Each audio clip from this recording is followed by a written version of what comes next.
Bon, je vais te montrer une carte. Tu vas me dire ce qu'elle représente le plus rapidement possible. T'es prêt? La voici.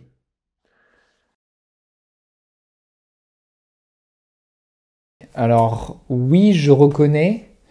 C'est la carte des partages du Congrès de Berlin. Les puissances européennes se partagent l'Afrique comme un gâteau. Bien joué. T'as la date?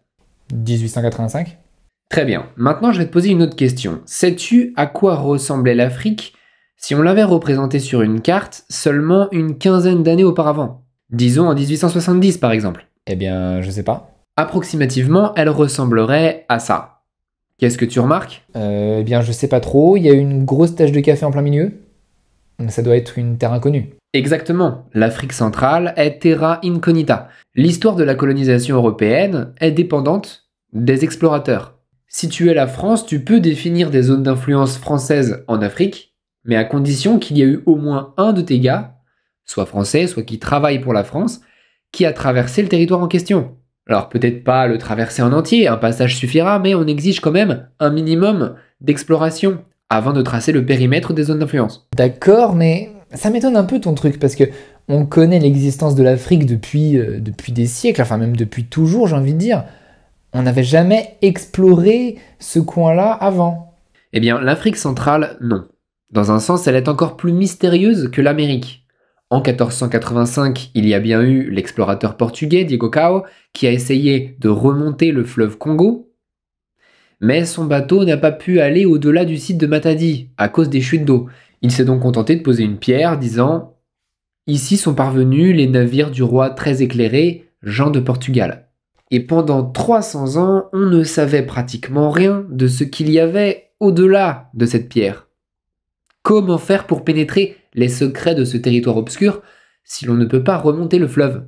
Mais tu peux y aller à pied, t'enfoncer dans la brousse. Ouais, mais tu sais, les rares curieux qui s'y sont risqués se sont généralement perdus ou sont morts de maladie avant de pouvoir nous le dire. En fait, la clé d'une exploration, c'est le fleuve. Une vraie exploration commence par la cartographie du réseau hydrographique. Ce sont les fleuves qui servent de repères dans le monde inconnu. Ce sont les fleuves qui monopolisent l'attention des géographes et qui dirigent l'exploration.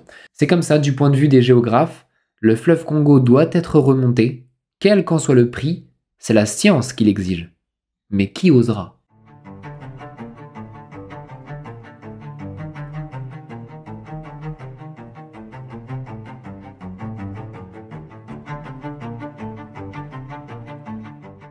Le héros de notre histoire est un modeste journaliste, un Américain né au Pays de Galles nommé Henry Morton Stanley. À l'époque, il travaille pour le New York Herald. Il est devenu célèbre une première fois en marchant sur les traces d'un explorateur disparu dans l'Afrique des Grands Lacs, le docteur Livingstone. Livingstone n'avait plus donné signe de vie depuis 3 ans. Tout le monde pensait qu'il était mort. Stanley, en journaliste courageux, part le retrouver et c'est sur les bords du lac Tanganyika qu'il retrouve la trace du vieux docteur, auquel il lança sur un ton très détaché « Docteur Livingstone, je présume ?» En plein milieu de la brousse. Et qu'est-ce que Livingstone est allé faire là-bas? Il cherchait les sources du Nil. Finalement, Livingstone est resté sur place, mais cette première expédition rendit Stanley très célèbre. Mais ce n'est pas celle dont on va parler aujourd'hui. Pendant la deuxième moitié du 19e siècle, les géographes dépensaient dans le monde intellectuel une frénésie à explorer et à cartographier toutes les terres émergées de la planète. Ces géographes étaient généralement des hommes d'exception. En plus de faire des milliers de repérages sur le terrain, à coups de sextants, de boussoles et de baromètres, ils risquaient volontiers leur fortune et accessoirement leur vie. Mais nous, le problème qui nous occupe aujourd'hui, c'est le Congo. Comment remonter le fleuve Congo? Les cataractes, les rapides, le courant meurtrier rend cette tâche digne d'un surhomme. Tout le monde s'est cassé les dents sur ce problème. Personne n'a dépassé quelques dizaines de kilomètres. Stanley planche sur le problème, et là, il lui vient une idée. S'il est impossible de remonter le fleuve Congo, peut-être est-il possible de le descendre. Le descendre. Oui, de descendre le fleuve. D'amont en aval. Ah oui, ok, à la rigueur, on pourrait partir de l'autre côté, côte orientale, donc la Tanzanie en gros, et après on s'enfonce dans les terres et avec un coup de bol, on tombe sur le Congo. C'est ça, la Tanzanie c'est quand même beaucoup plus familier pour lui puisque c'est là où il avait retrouvé Livingstone. Lorsqu'il était parti à sa recherche, Livingstone lui avait bien dit qu'il existait, au-delà du lac Tanganyika, un fleuve immense, peut-être un des plus gros qu'il ait jamais vu. C'est un fleuve que rencontrerait inévitablement le voyageur qui marcherait en direction de l'ouest depuis le lac. Enfin, à en croire Livingstone. Le cours du fleuve va vers le nord et serait connu par les indigènes sous le nom de Lualaba. Et il pense que le Congo et le Lualaba, c'est le même fleuve. C'est une hypothèse de départ. Maintenant, il reste plus qu'à le trouver et à le vérifier. Et si c'est pas le cas? Dans ce cas, on suivra le fleuve et puis Dieu seul sait où est-ce qu'il nous mènera. D'un commun accord avec les scientifiques, l'expédition se passera donc de la façon suivante. D'abord, dans un premier temps, Stanley doit faire des repérages sur les grands lacs. Victoria, d'abord, Tanganyika, ensuite. Regarder si ces lacs sont reliés ou non et quel semble être leur rôle hydrographique. Ensuite, étape 2, il doit traverser le Tanganyika, là où personne ou presque ne s'est encore aventuré. Croisons les doigts pour qu'il tombe sur le Lualaba, lequel l'amènerait, on l'espère, vers l'embouchure du Congo. Mais attends, comment il compte descendre le fleuve? À pied? Non, en bateau. En bateau? Mais attends, il va pas traverser la savane avec un bateau sur son dos. Et puis ça résout pas le problème des cataractes. C'est là que commencent un peu les complications.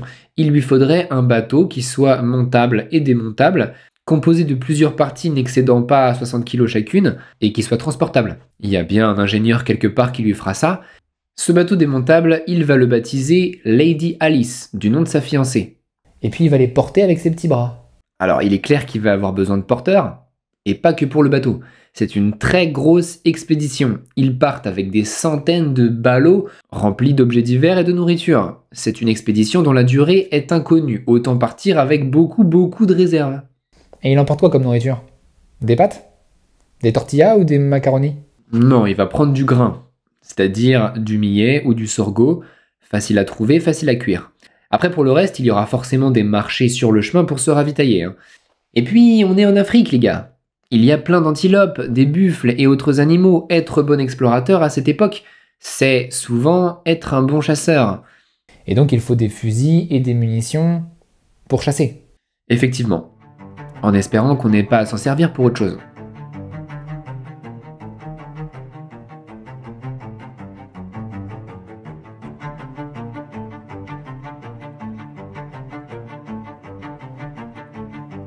Donc vous l'avez compris, aujourd'hui on va parler de l'expédition de Stanley.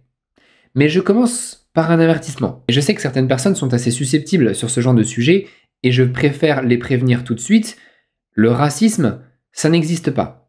Ah bah si, ça existe. Bon ok, le racisme ça existe, mais ce que je veux dire c'est qu'on ne va pas en parler aujourd'hui. Stanley est-il raciste? Vous avez le droit de le penser, vous avez le droit de ne pas le penser, ça vous regarde, mais sachez que ce n'est pas le sujet de cet épisode. Cet épisode est une narration qui se veut assez réaliste de ce qu'a été le voyage de Stanley. Ce n'est pas du tout un épisode sur le racisme. Ce point-là étant éclairci, on va pouvoir commencer l'histoire.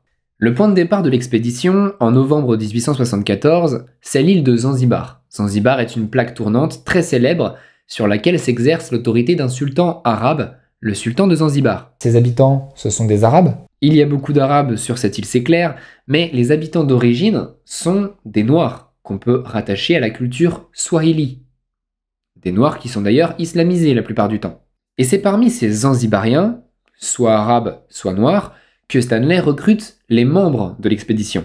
Donc il a avec lui 3 Européens et 350 Zanzibariens. A noter que parmi ces Zanzibariens, il y a des femmes et des enfants. Ces gens ne sont pas des esclaves. D'accord, ils sont liés par un contrat. Stanley a envers eux des obligations de bon traitement, de salaire, de récompense. En échange, ils portent ses ballots et ses malles, ils conduisent le bétail s'il y en a, et lui obéissent en toutes circonstances. Leur sort est lié au sien, et ils savent pertinemment que beaucoup d'entre eux ne reviendront jamais. Stanley sélectionne les plus compétents d'entre eux comme soldats, ou comme chefs de caravane, ou comme interprètes. Donc le recrutement s'est fait sur Zanzibar, mais fini les douceurs de l'océan Indien, il s'agit maintenant de débarquer sur le continent africain. Donc on est en Tanzanie, c'est bien ça? Ce pays qu'on appelle vulgairement la Tanzanie, on devrait plutôt l'appeler le Tanganyika. Tanzanie, en fait, c'est la contraction de Tanganyika et de Zanzibar. Le Tanganyika, donc, c'est un plateau de 1000 mètres d'altitude et qui est bordé d'un côté par l'océan et de l'autre par les fameux grands lacs, notamment le lac Victoria au nord, le lac Tanganyika à l'est. Stanley se dirige d'abord vers le lac Victoria, qui est l'une des sources méridionales du Nil, afin d'en estimer la taille et la profondeur. Une pure expédition scientifique. Oui, oui, une pure expédition scientifique, si l'on omet quelques complications. En fait, c'est pas vraiment une région paisible. C'est pas le meilleur endroit pour faire du tourisme à cette époque. Cette région est complètement agitée par des pillards. Lors de son premier passage, à l'époque de Livingstone, Stanley avait assisté à un affreux pillage du comptoir de Tabora. Les pillards étaient menés à l'époque par un certain Mirambo, le roi autoproclamé de l'Unyamwezi, qui luttait contre les négriers. Les négriers. Comment ça, des négriers? Des trafiquants d'esclaves. Je sais ce que c'est qu'un négrier, mais on est bien au bord de l'océan Indien, là. Le commerce triangulaire, c'est pas censé être de l'autre côté? Côté Atlantique?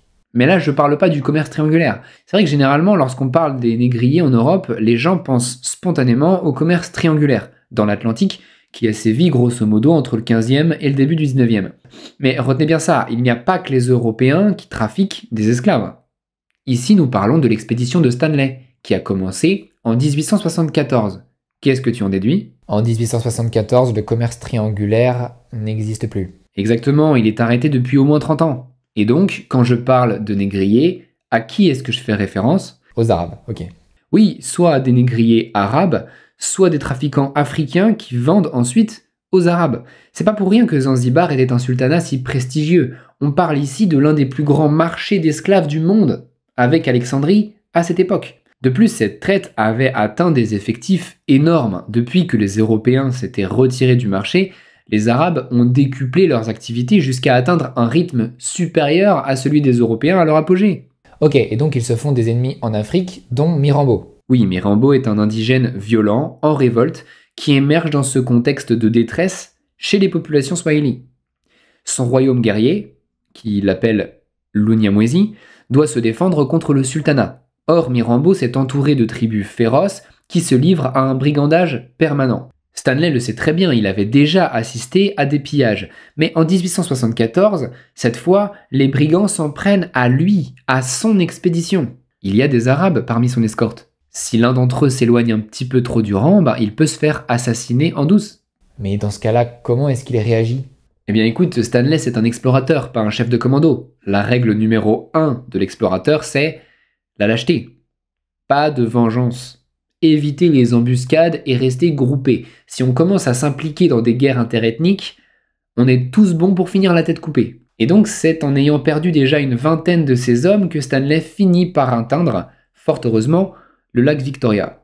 Stanley fait l'exploration du lac Victoria. Il s'agit bien d'un seul immense lac qui est relié aux lacs Albert et Édouard, et tous ensemble ils forment un complexe qui est la source méridionale du Nil. Et en faisant le tour, il entre inévitablement dans un pays africain bien connu, un pays qui existe encore aujourd'hui et qui s'appelle l'Ouganda.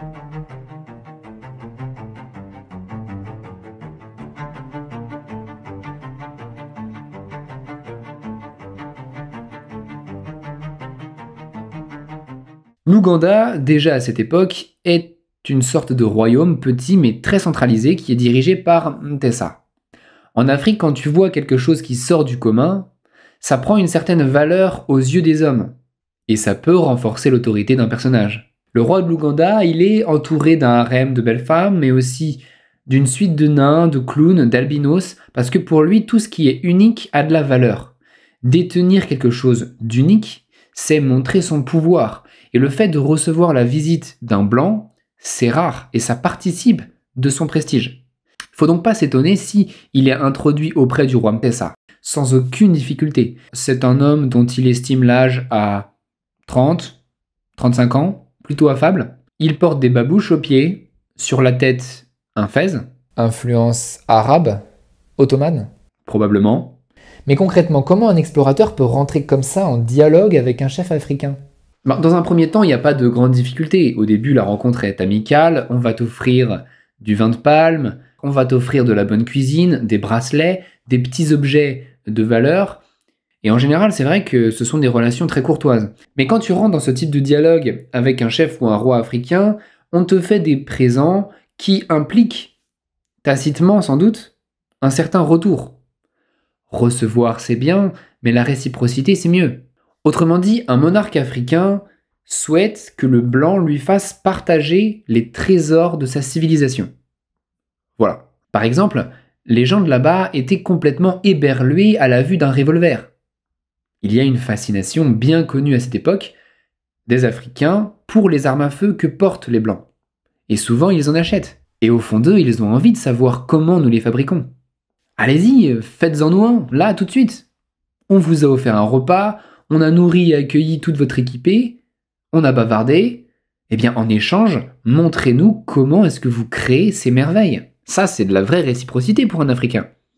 Ah ouais, c'est cool, mais moi je saurais pas construire un revolver. Ah oui, ben moi non plus. Et Stanley non plus. Ces choses que les Blancs apportent, ce sont rarement eux qui les ont vraiment conçues. Mais les Noirs voient les armes à feu comme une sorte de magie. Et donc ils s'attendent à ce que nous révélions les secrets de notre magie. Il faut bien se dire que le rapport à la connaissance à l'époque, il est très différent chez les Blancs et chez les Noirs.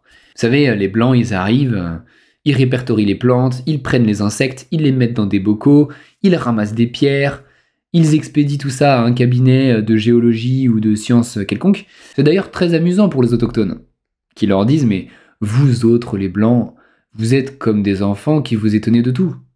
Vous ne pouvez pas voir un insecte sans avoir envie de le mettre dans une bouteille. » Maintenant, imagine-toi que tu discutes avec un roi, comme celui de l'Ouganda, que tu es en présence de quelqu'un qui incarne le pouvoir pour son entourage.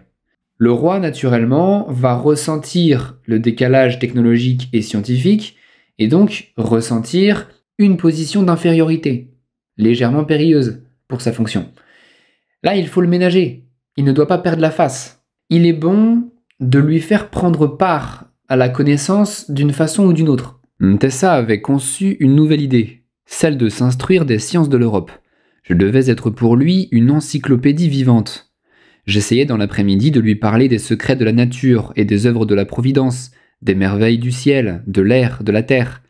Nous causâmes des roches, des métaux, et de leurs nombreuses applications, de la quantité infinie d'objets qu'a inventé l'industrie des Européens. Le despote redouté semblait dévorer mes paroles, et par déférence, ses chefs affectaient de prendre à mes explications autant d'intérêt que lui-même, bien que pour les plus âgés, tout cela fut parfaitement ennuyeux, et l'homme blanc, je n'en doute pas, une véritable scie. Dans ma conférence, il m'arriva de mentionner les anges. À ce mot, Mtessa poussa un cri de joie, et les patriciens d'Ouganda firent chorus, comme s'ils avaient entendu la chose la plus excellente. Je n'osais pas condescendre à m'informer de la raison d'une pareille joie, et j'attendis prudemment la fin des cris et des claquements de cuisses. « Je le savais bien, dit le roi. En sagesse et en bonté, les Blancs sont supérieurs à tous les autres. Les Arabes et les Turcs viennent pour nous acheter de l'ivoire et de la toile, tandis que les Blancs viennent pour voir nos lacs, nos rivières et nos montagnes. » Par la suite, l'explorateur se plie en quatre pour répondre à toutes les questions de Mtessa, y compris les plus théologiques. Il va même jusqu'à composer un petit abrégé biblique en langue swahili pendant les longs mois qu'il passe en Ouganda. Mtessa abjure officiellement l'islam pour le christianisme, suite à un débat, sans doute un peu expéditif, sur les mérites comparés du Coran et de la Bible. Bien sûr, et Stanley le sait bien, cette conversion est nominale et probablement très superficielle. Mtessa cherche avant tout à s'élever et il choisit de suivre la civilisation dont les prodiges techniques l'étonnent le plus. Il choisit celle qui ne trafique pas ouvertement des esclaves de son point de vue. Alors évidemment, ce genre de dialogue peut nous faire un peu sourire aujourd'hui, surtout quand on connaît la rapacité phénoménale dont les Blancs vont bientôt faire preuve dans la région. Mais pour autant, cette conversion semble finalement, sur le moment, assez sincère. Et là, vous savez, c'est pas uniquement une histoire de prosélytisme ou de conversion. En fait, Stanley cherche surtout à créer du lien. Il a besoin du roi, après tout, pour l'escorter par exemple. Or, pour un Africain, un catéchisme, c'est forcément quelque chose d'intéressant. Parce que pour lui, on lui donne des enseignements secrets, cachés. On lui explique la source de la magie extraordinaire du blanc. Ça, c'est quelque chose que les explorateurs ont tout de suite remarqué. Le catéchisme, il est audible à une oreille africaine, parce qu'elle n'occulte pas le mythe, ni le surnaturel. Ce sont des enseignements qui leur parlent beaucoup plus que d'obscures démonstrations scientifiques, qu'ils n'auront pas le temps d'intégrer de toute façon. Et donc il ne faut pas du tout s'étonner si finalement la religion tient un très grand rôle dans les relations et les échanges culturels entre ces deux civilisations.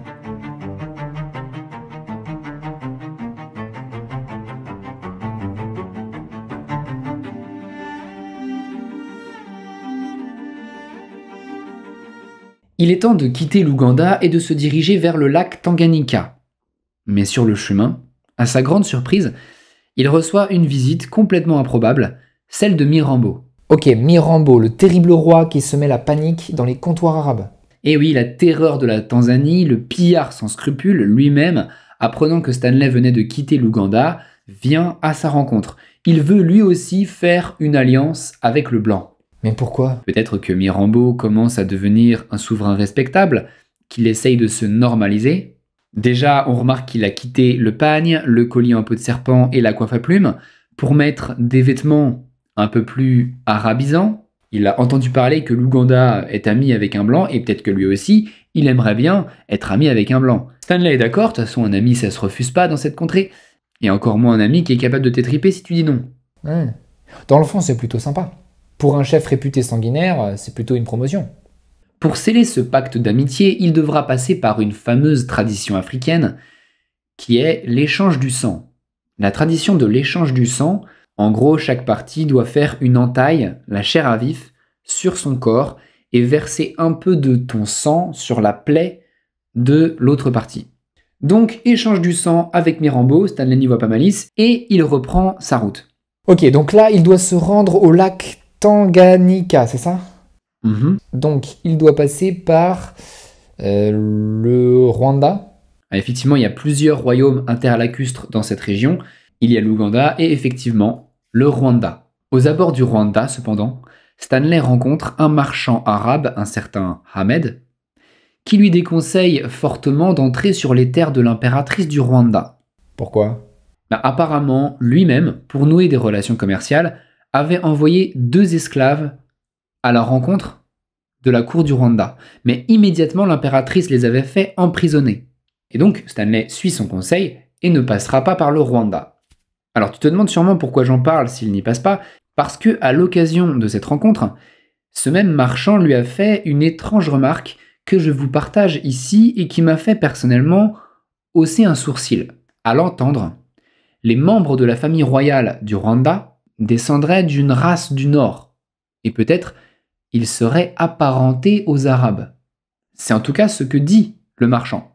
Et il argumente en faisant remarquer qu'ils ont une stature noble, une taille plutôt grande, ce qui ne ressemble pas du tout à leurs sujets, les sujets du Rwanda qui eux sont d'un physique plus banal et plus trapu. Alors cette remarque peut-être te paraît anodine et sans intérêt, et elle l'est sûrement pour Stanley, mais moi elle me paraît assez révélatrice. Il existe déjà une sorte de rumeur autour des origines des élites du Rwanda. Ces élites, on les appelle les Tutsis. Et effectivement, il est courant de leur prêter une ascendance nilotique. Ce qui veut dire venant du Nil, du Nord. Et ils exerçaient une domination toute légitime sur des populations bantoues, que l'on appelle les Hutus. Tutsi, Hutu, c'est un sujet qui te paraît peut-être légèrement familier. C'est marrant, ces conjectures sur les origines ethniques des Tutsis, qui sont peut-être fantasmées, mais qui sont visiblement d'une croyance assez ancienne. Ce que vient d'entendre Stanley, en fait, c'est une rumeur, une ethnologie de comptoir, qui a joué un rôle fondamental dans la cristallisation des haines entre Tutsis et Hutus, des haines qui, comme tu le sais, vont mener à des développements tragiques.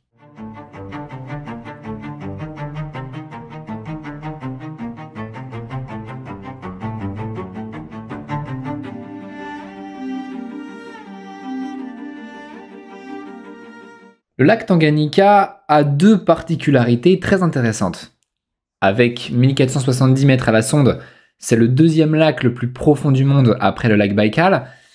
Et deuxièmement, ce lac est un lac endoréique.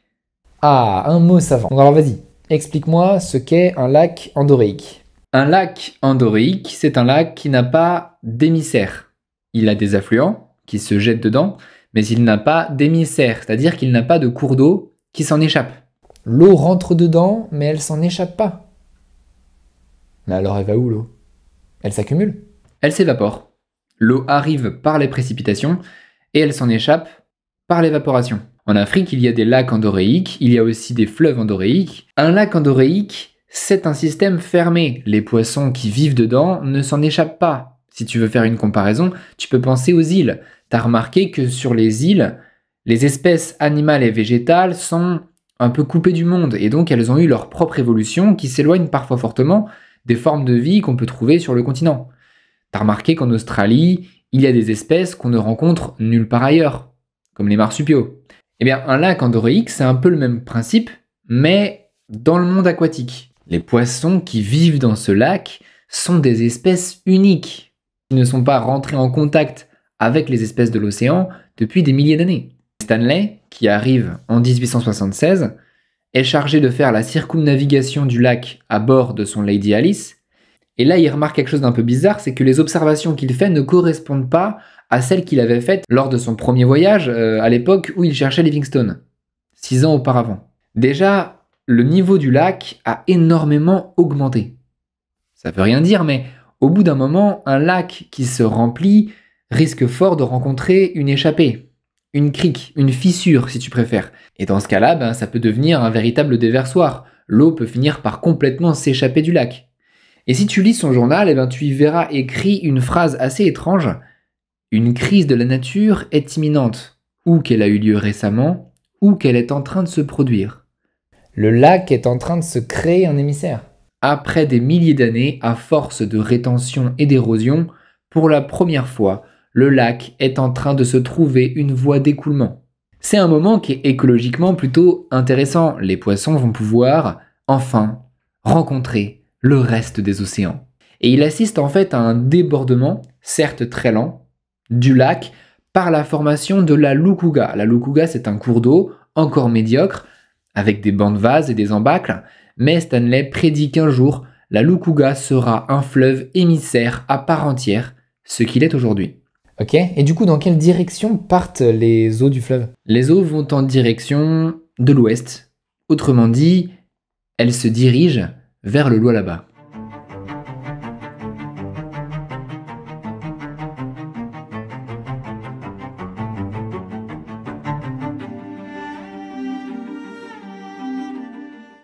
Ce qu'il y a de pénible comme ça à ramper dans la savane, c'est que tu peux te déplacer, mais il faut payer. Les Africains sont des gens jaloux de la possession de leurs terres, et cette possession, elle se manifeste par des péages. Tu payes à chaque fois que tu dois passer sur le territoire d'une tribu. C'est parfaitement logique, de toute façon, t'es pas chez toi. Ah bien sûr, ça fait partie des frais du voyage. Après, il ne s'agit pas non plus de devenir la bonne poire du Congo. Il peut arriver que certaines tribus te demandent de payer une fois, puis une deuxième fois, puis 500 mètres plus loin encore une fois. Parfois, il faut savoir s'affirmer. Ce genre d'histoire peut d'ailleurs très mal tourner. Bien s'entendre avec les indigènes est une condition indispensable à la bonne conduite du voyage. Minute. Avec quoi ils payent? J'imagine qu'ils vont pas payer en dollars. Ah non, évidemment. Pour circuler, il faut utiliser un moyen de paiement que les indigènes puissent accepter, c'est-à-dire qu'ils puissent vraiment utiliser au quotidien. On paye avec des perles, de la verroterie. En gros, ce sont des perles de diverses couleurs qui ont de la valeur, notamment si les femmes veulent faire des colliers avec. En fait, ça désigne la monnaie divisionnaire, les centimes, si tu veux faire une analogie avec nous. Ensuite, tu peux payer avec des étoffes de coton, des cotonnades écrues, colorées ou à motifs. Ça, c'est quelque chose qui a de la valeur pour les Africains parce qu'ils vont pouvoir s'habiller avec. Et enfin, pour la grosse monnaie, il y a des fils de laiton. Stanley a dans ses bagages des gros écheveaux de laiton de 30 kg qu'il sectionne en guise de paiement. Après, les tribus entre elles peuvent aussi utiliser d'autres moyens comme des coquillages, des kauris, des achatines par exemple. Et tout ça c'est très pratique. Il faut payer en Afrique. Les Noirs ne t'ont jamais vu. Tu es un parfait énergumène pour eux. Donc ils vont se ramener par bande. Ils vont te montrer du doigt, ils vont te demander ce que tu portes aux pieds, ce que tu portes sur les épaules, sur la tête. Donc tu suscites de la curiosité, tu suscites de la méfiance. Si tu leur donnes des perles, ils vont partir d'un a priori positif sur toi. Stanley et son expédition, après des heures et des heures de cauchemar à porter un bateau démonté à travers les halliers et les forêts, ce qui est d'un épuisement physique absolument considérable, je le dis comme ça, il découvre enfin, alléluia, un fleuve gigantesque qui lui barre la route transversalement et qui lui semble s'écouler vers le nord. Enfin, il a trouvé le Lualaba. Là, toute l'expédition crie des hurrahs. C'est un tournant. Le voyage sur Terre va bientôt devenir un voyage fluvial. Et c'est à proximité de cet endroit qu'il est intrigué par des bruits. Une activité humaine inconnue semble se dérouler à proximité des berges. Il envoie des éclaireurs, et ceux-ci lui apprennent que des Arabes ont élu domicile sur ces lieux. Des Arabes. Qu'est-ce qui les emmène si loin de Zanzibar? Ben, je sais pas, moi. Peut-être qu'ils sont là pour razzier des esclaves. Mais y a-t-il vraiment besoin de venir jusqu'ici pour en trouver? Cela, c'est pas pour les esclaves qui sont dans le coin. On est dans la savane, climat équatorial, quelques points d'eau où les éléphants viennent souvent se désaltérer, densité de population relativement faible. Il n'y a qu'une seule chose qui peut expliquer leur présence aussi loin de la côte. Quelque chose de très lucratif. Tu vois pas? Non. Ok, on va essayer de se rapprocher un peu et on va les espionner à travers les branches. En fait, ces Arabes se trimballent avec des espèces de grandes perches courbées, extrêmement lourdes. Elles sont longues de 2, voire 3 mètres de longueur.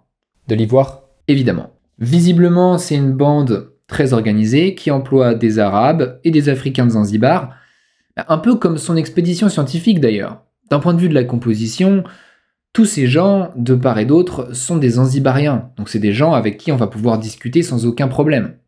Le chef des Arabes s'appelle Tippu Tib, c'est un surnom, son vrai nom c'est Ahmed Ben Mohamed.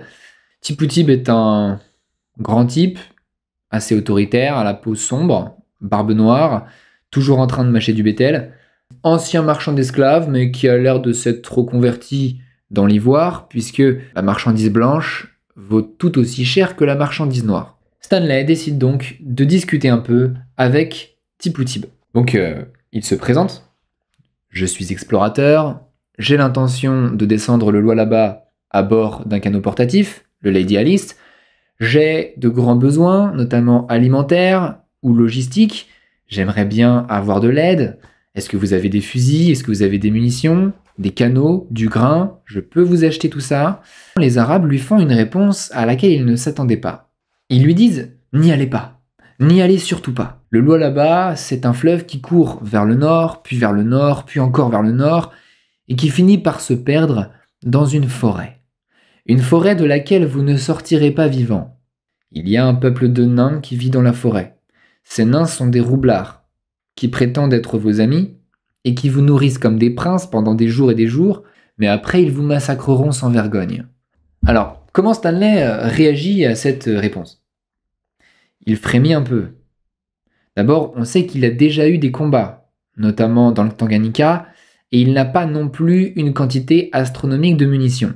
Est-ce que ce serait pas mieux de renoncer et de marcher plutôt vers le sud? Ça lui éviterait la forêt, ce serait sûrement un environnement plus rassurant, et ce serait aussi intéressant du point de vue scientifique. Il est en hésitation.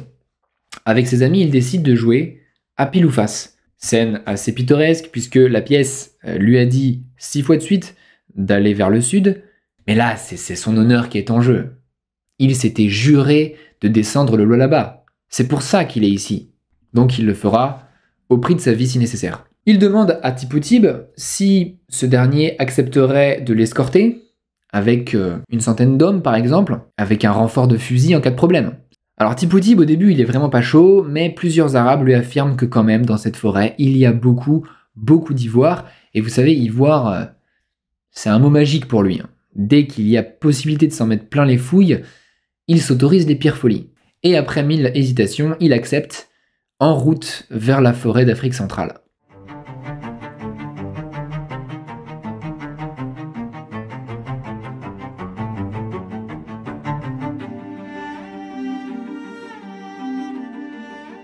Alors vous vous imaginez peut-être que vous promenez dans la forêt équatoriale, c'est plutôt sympa, vous allez voir des oiseaux merveilleux, des plantes luxuriantes, une brocéliande pleine de mystères, et c'est vrai, vous allez en avoir plein les yeux, en effet. Des dattiers sauvages, des euphorbes immenses, tandis que des colobes et des cercopithèques sauteront de branche en branche au-dessus de vos têtes. Et avec un peu de chance, à demi caché par les ramages peut-être, un okapi mastiquera devant vous quelques bourgeons. Mais la vérité m'oblige à vous mettre en garde. Il va falloir faire attention à où vous mettez les pieds. Déjà, il y a des fourmis absolument partout. Des fourmis noires, rouges, blanches, aussi venimeuse que vous pouvez le supposer. Dans ce monde où aucune piste n'a été tracée, vos pieds vont rapidement se couvrir d'ampoules, et ces ampoules vont finir inévitablement par s'infecter. Toutes les bactéries qui vivent dans les boues et les limons sur lesquels vous marcherez se feront une joie de faire du tourisme dans votre système sanguin. Et les puces et les tiques en feront leur lieu de ponte favori. Et c'est pas fini, la nuit il vous faudra supporter les essaims de moustiques, porteurs ou non du paludisme, selon si vous avez de la chance ou pas, à supposer que vous arriverez à vous endormir avec tous ces singes hurleurs qui pousseront leurs cris stridents pendant toute la nuit. Bienvenue dans le royaume de la fièvre typhoïde, l'empire de la dysenterie bacillaire, l'antre d'incubation mondiale, de la trypanosomose, et si tu sais pas ce que c'est, crois-moi, t'as pas envie de le savoir. C'est des maladies qui peuvent être parfois super bizarres, quoi. Stanley se souviendra toujours, par exemple, d'un de ses camarades écossais dont la jambe, un beau matin, avait commencé à gonfler. Et gonflait comme ça. Au bout de 3 jours, il l'a soulevée avec des efforts herculéens. C'était devenu une vraie patte d'éléphant. Et le malheureux a été tout bonnement abandonné, parce qu'il ne pouvait plus se déplacer. Aujourd'hui, on connaît bien cette maladie, l'éléphantiasis. Le responsable était un petit ver parasite transmis par un moustique. Donc c'est quand même un environnement particulier, mais c'est pas ce genre de bagatelle, vous le pensez bien, qui peut arrêter Henry Morton Stanley. Pour s'occuper des malades qui s'accumulent, il a réussi à dénicher un vieux canot sur la berge. Il l'a calfaté et l'a remis à flot. Comme le Lady Alice ne peut pas supporter plus de 40 personnes, les canots supplémentaires ne sont pas de refus. Surtout pour porter ce peuple de mourants et de fébriles qui commence sérieusement à handicaper l'expédition. La traversée de la forêt, c'est des temps très très durs. Il ne se passe pas un jour sans qu'on jette un cadavre dans le fleuve. Pendant qu'ils réparaient le canot abandonné, les aventuriers découvrirent, caché dans les buissons, un enfant noir qui les observait. Et comme il était armé, on l'a attrapé et attaché. Il a été emmené devant Stanley pour qu'on lui demande ce qu'il faisait là. Et là, Stanley commence à examiner ce prisonnier. Chose étrange, à y regarder de plus près, cet individu n'était pas un enfant, c'était un adulte, mais un adulte de toute petite taille, environ 1,40 m. Et ce qui est drôle, c'est que ses armes étaient sur mesure. Il avait un petit arc, des petites flèches dont les pointes semblaient papillonner avec des feuilles. Un peu bizarre. Et Stanley décide de faire un test. Il prend l'une des flèches et l'approche de la peau du petit homme. L'inconnu pousse des hurlements de terreur et Stanley comprend que ces flèches doivent probablement être enduites avec du poison végétal. C'était quand même la première fois qu'il se trouvait face à face avec un pygmée et il a essayé un peu de discuter avec lui et après lui avoir soutiré un grand nombre de renseignements sur le fleuve, il le fait relâcher. Il rapporte dans son journal « Ici, le nain fut renvoyé à son village avec une poignée de cauris et quelques rangs de perles en remerciement de ses connaissances géographiques très étendues, très intelligentes et de sa prononciation civilisée. Il ne pouvait pas croire que nous ne l'eussions pas mangé, et bien que je lui eusse serré la main et tapé amicalement sur l'épaule, je doute qu'il se soit senti parfaitement sauf avant d'avoir disparu à nos yeux dans sa forêt natale. » Par la suite, il s'est avéré que les pygmées sont de très mauvaise compagnie. Ce sont non seulement des peuples très belliqueux, mais de plus, ils montrèrent avec Stanley la même duplicité qu'ils en avaient montré jadis avec les Arabes. Les rencontres avec eux sur les bords de berge ont été très difficiles, la méfiance était grande. Après quelques pourparlers, parce qu'il faut bien quand même réussir à négocier un peu avec eux, au moins pour s'assurer de leur bienveillance, ils s'accordèrent pour réaliser l'échange du sang, vous savez cette fameuse tradition africaine, sur une petite île du Lualaba, donc entre une confédération de tribus pygmées et l'expédition. Le chef pygmée comme Stanley devait amener chacun 10 hommes sans armes sur l'île afin que l'échange se fasse en parfaite équité. Mais les pygmées de façon un peu fourbe sont venus à 50, armés jusqu'aux dents, ils voulaient en finir avec ces étrangers dont la présence était inadmissible dans leur territoire. En fait, tout le passage de la traversée de la forêt a été une suite de guerres ininterrompues contre les pygmées. Leur petite taille, leur rapidité, leurs assauts bondissants, tout ça donnait l'impression à Stanley et à toute son expédition d'être assaillis sans cesse par des nuées de sauterelles. Stanley s'en est tiré, mais avec des pertes, beaucoup de pertes. Si l'avant-garde de Thibautip n'était pas là pour le sortir de ces situations délicates, il est clair qu'ils seraient tous morts depuis longtemps. En fait, et Stanley le remarque, on est dans une jungle où la civilisation est totalement absente. On peut le voir à plusieurs choses. Déjà, les indigènes sont nus. S'ils sont nus, ça signifie qu'il sera impossible de les payer en étoffe, comme on le faisait par exemple dans la savane ou sur le plateau tanzanien. Mais c'est pire que ça. Plusieurs fois, Stanley remarque que la simple vue d'un blanc provoquait chez eux une stupeur insurmontable. Visiblement, il n'en avait même pas entendu parler. Et Stanley ne peut pas s'empêcher de le mettre dans son carnet. Il ne savait pas qu'il existait d'autres hommes. Pour que, depuis tous ces siècles, il ne soit toujours pas au courant qu'il y a des hommes blancs, ça veut dire qu'il doit vraiment être dans un endroit très très isolé. Autre chose que Stanley nous raconte, c'est que plusieurs fois, en entrant dans des villages, il constate sur les palissades ou devant les huttes des crânes, la présence de crânes. Et lorsqu'il demande à qui ils appartiennent, les habitants lui disent qu'il s'agit de crânes de Soko. De Soko, donc ça veut dire de grands singes. Et ce genre d'échange lui paraît très mauvais signe. Stanley sait très bien faire la différence entre un crâne de singe et un crâne humain, et il n'aime pas bien qu'on le prenne pour un idiot. Il commence à avoir des soupçons. Les guerriers pygmées, ils ont aussi cette manie bizarre de se limer les dents.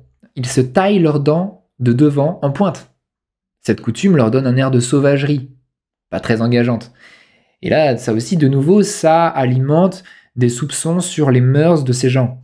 Ce que nous appelons expédition scientifique à travers le Congo, certains peuples de la forêt, pygmées ou non d'ailleurs, pourraient traduire par troupeau de viande en déplacement. Des cannibales. Il y a des attaques de cannibales, y compris des attaques mémorables sur le fleuve, des pirogues qui foncent remplis de cannibales en furie et qui essayent d'aborder le Lady Alice, de véritables courses-poursuites sur le fleuve, tout ça, ça fait partie aussi de l'expédition de Stanley. Alors toutes les tribus de la forêt sont-elles cannibales? Non, certaines seulement. Souvent les tribus cannibales sont détestées par les tribus voisines, mais une partie non négligeable l'est. Ouais, mais tu dramatiserais pas un petit peu? Est-ce qu'ils sont si dangereux que ça? Ils vont pas résister à une salve de coups de feu quand même, ils ont pas de fusil les cannibales. Certes, mais le nombre de fusils utilisables ne cesse de diminuer. Il faut économiser les munitions. Non, le fait qu'il y ait des cannibales dans la région, c'est une catastrophe, et d'ailleurs, c'est très embêtant, ne serait-ce que pour le ravitaillement alimentaire. Pensez-y bien, vous êtes venu pour acheter des produits alimentaires que vous espérez trouver dans les marchés sur votre chemin. Maintenant, si la nourriture, c'est vous, ça va être compliqué de faire des échanges commerciaux. Et l'un des pygmées le disait lui-même, justement l'interprète, va-t-on renoncer à une si grande quantité de nourriture contre des coquillages, des perles et un peu de cuivre? Donc vous voyez que finalement, ça a été une période de grande souffrance pour l'expédition. Cependant, le temps continue de passer, le fleuve continue de tomber vers l'océan, et Stanley passe le nouvel an 1877, le temps passe, au cœur de cette serre équatoriale. L'expédition le fait à sa manière. Ils ont organisé des régates, c'est-à-dire des courses de bateaux, dont Tippu-Tib est d'ailleurs sorti vainqueur. Et après cet ultime moment de camaraderie, Tippu-Tib confie à Stanley que c'est la fin de leur collaboration, il est temps pour lui de faire demi-tour et de retourner chez lui, après avoir courtoisement escorté Stanley sur une bonne distance tout de même. Avant leur séparation, il aurait prononcé ces dernières paroles: « Je n'avais jamais vu cette forêt. L'air qu'on y respire tue mes gens. Ces bois ne sont faits que pour les païens, les singes et les bêtes fauves. »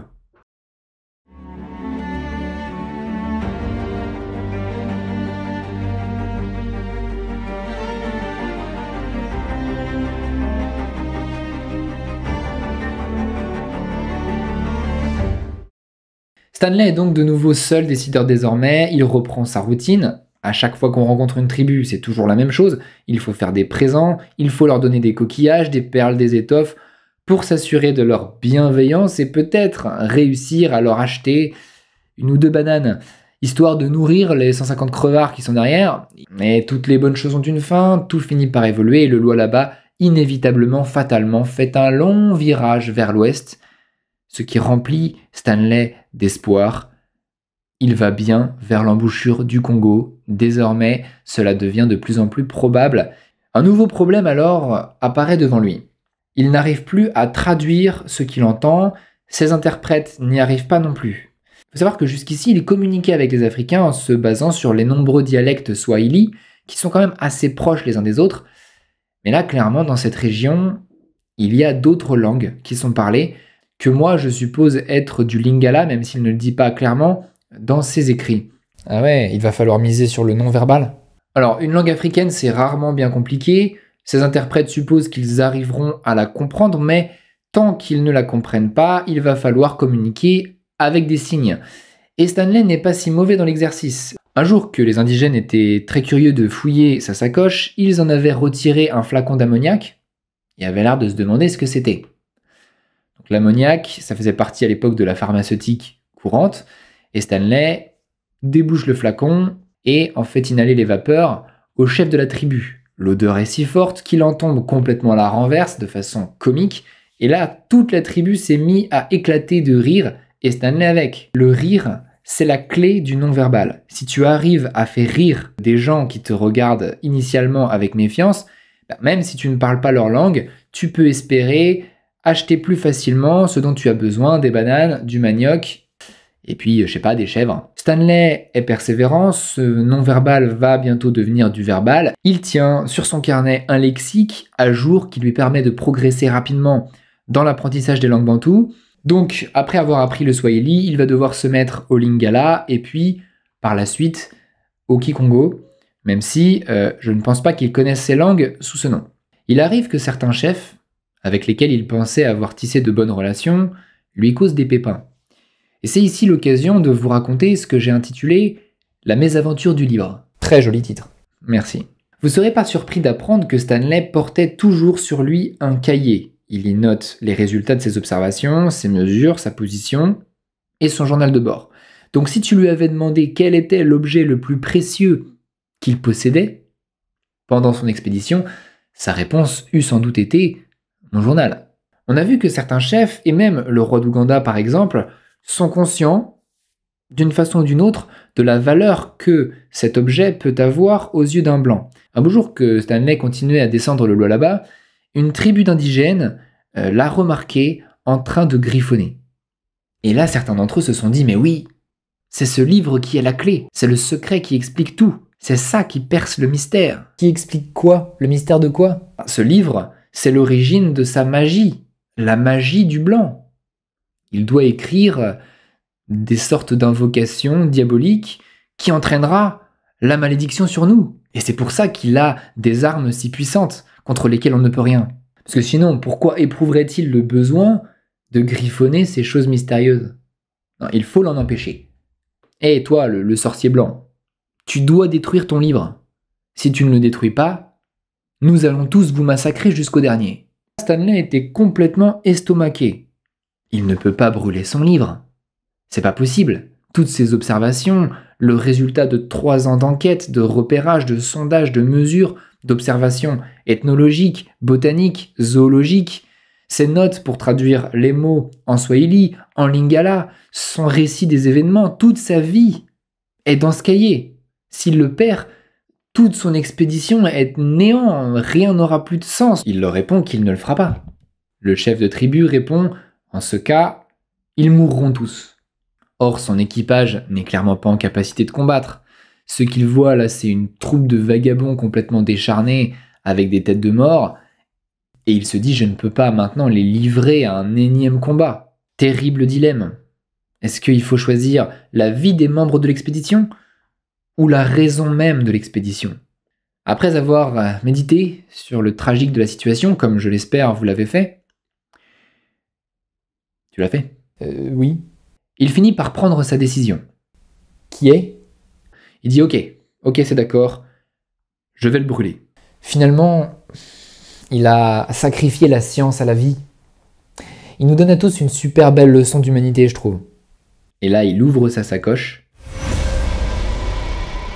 Il en sort un livre de Shakespeare, un vieux livre complètement jauni et humide que par un coup de bol monstrueux, il avait emmené depuis le début. Il le brandit, ses inquisiteurs ne voient pas la différence, et au centre de la clairière, on dresse un autodafé. Une fois Shakespeare rongé par les braises, le chef et Stanley inaugurent une solide alliance.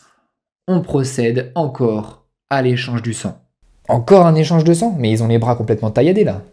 Oui, écoute, c'est le prix de l'amitié avec l'Afrique. Bref, et c'est ainsi que Shakespeare fut sacrifié en plein cœur de la forêt congolaise pour construire une paix entre deux races.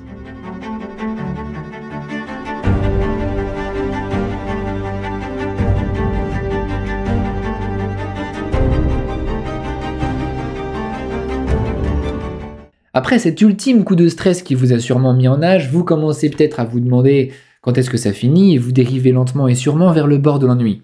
L'histoire se termine, je vous rassure. Comme vous le devinez, le Lualaba et le Congo sont bel et bien un seul et même fleuve.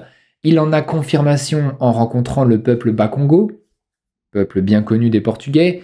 Je passe sur les contournements de cataractes, les chutes d'eau et les innombrables, rapides, affreusement dangereuses, qui emportèrent la vie de bien des camarades de l'expédition. Leur corps se décompose aujourd'hui au fond du fleuve. Je rends hommage ici à leur héroïsme, mais je ne peux pas non plus m'arrêter sur chaque mort à chaque fois. L'expédition découvre le pôle Malébo, cette curiosité fluviale en forme d'œil qui était alors presque vide. Je la mentionne parce qu'aujourd'hui il s'agit de la 3e agglomération la plus peuplée d'Afrique. Léopoldville, qui est devenue ensuite Kinshasa, est sur la rive gauche, Brazzaville est sur la rive droite. Stanley continue sa route et va à la rencontre des Bakongo. Les Bakongo sont l'ethnie ayant la plus grande importance historique dans le pays, puisque leur royaume a été christianisé très tôt, il a eu des relations plutôt compliquées avec le Portugal pendant plusieurs siècles. Les Bakongo sont un peuple, vis-à-vis de Stanley, qui a été peu bavard, peu amène. Il arrive au mois de juillet, il a énormément de difficultés à leur acheter des produits. Il se voit contraint, pour ne pas mourir de faim, à recourir à de la violence, à des confiscations de villages, à des confiscations de stocks. Donc il se fait des ennemis, mais en fait il est complètement affamé, il faut le dire, l'expédition est littéralement en train de crever. Il a encore des perles pourtant, mais tout le monde méprise son expédition et ne veut rien lui vendre. C'est la mort qui les attend, la famine et la mort. Pour se sortir de cette impasse, il décide d'envoyer 3 messagers vers Boma, qui est le principal port de l'embouchure du Congo. Une douzaine d'Européens vivent dans cette ville. Par lettre, ils sollicitent leur charité chrétienne et leur demandent à tout prix et dans des délais les plus brefs que possible de la nourriture pour lui et son équipage. Le 7 août 1877, c'est la délivrance. Des envoyés de Boma émergent d'entre les feuilles avec des brancards remplis de nourriture. Ils ont de la viande, du riz, des gâteaux, des ignames, du manioc, des fruits et des légumes de toutes sortes. Et même une dame Jeanne remplie de rhum, du Porto, du Xérès. C'est le banquet de César qui leur est expédié en colissimo à travers la jungle. Alléluia. 2 jours plus tard, la troupe, en loques mais le ventre plein, entre à Boma. C'était la ville d'arrivée de l'expédition. La mission est finie.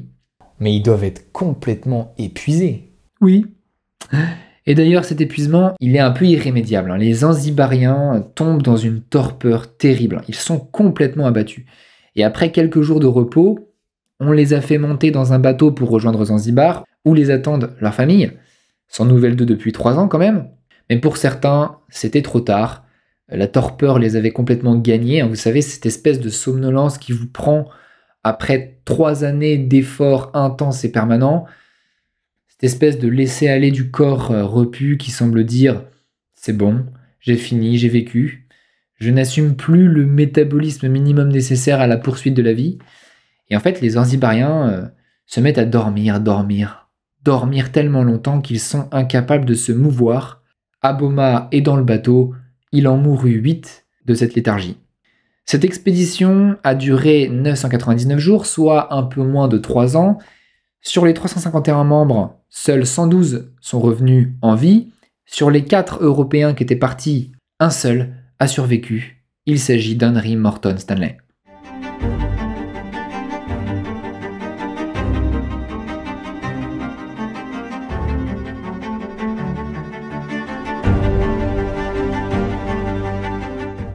Et Stanley, du coup, comment ça se passe avec sa fiancée, Lady Alice? Il la retrouve après 3 ans. Alors de ce côté, ça prend l'eau. Le bateau? Ou le mariage? Les deux. Le Lady Alice a été abandonné dans un caniveau, je sais pas où. Stanley, lui, s'est retrouvé seul comme un rat. Sa fiancée l'a plaqué pour un autre. Donc, il voyage un peu. Il se donne le temps de mettre en forme son journal. Parce que oui, il compte mettre tout ça en forme pour le publier. C'est ce journal que j'ai lu en fait en préparant cet épisode. Et maintenant qu'il a percé les mystères du Congo, qu'est-ce qu'il va faire? Continuer sa carrière de journaliste? Ah, il va Il va interroger les stars au festival, il va parler des chiens crevés sur la route. Il fera un reportage sur le plus gros poisson qui a été pêché dans la Manche. Puis il y a les fêtes foraines aussi, ouais. Si, c'est intéressant les fêtes foraines. Il se passe des choses intéressantes et... Qui suis-je? Stanley, après tout ce qu'il a fait, je crois qu'il est vraiment dans l'attente d'un poste à la hauteur de ses exploits. Il peut pas rester un simple journaliste du New York Herald. Et si l'aventurier héroïque devenait agent colonial? Est-ce que ce serait pas une belle promotion? Il aimerait bien, lui, être courtisé par les grandes puissances de ce monde. Et effectivement, en janvier 1878, 2 personnes se présentent devant son hôtel à Marseille. Ils disent avoir une invitation à lui faire parvenir. Quelqu'un de relativement puissant, une tête couronnée, souhaite l'inviter dans sa capitale afin de solliciter ses services. Beaucoup de questions commencent à tourner dans sa tête. Dans quel but que c'est qu'on le contacte? Comment qu'il aurait eu l'idée que de faire appel à lui? Et surtout pourquoi? Que qui aurait besoin pourquoi de lui? Et surtout quand? Autant de questions qui se cognent aux parois de son esprit telles des chauves-souris effarouchées par la lueur crépusculaire de l'aurore. Ben ça c'est du suspense. Et qui est-ce qui veut lui parler alors? La reine d'Angleterre? Le roi d'Espagne? Le pape? Sauron? Stanley s'attendait certainement à un grand ponte du colonialisme, mais ce fut la surprise. En bas de l'invitation, en lettres italiques, délicatement liées, la signature d'un homme de la famille de Saxe-Cobourg-Gotha, Sa Majesté Léopold II, roi des Belges.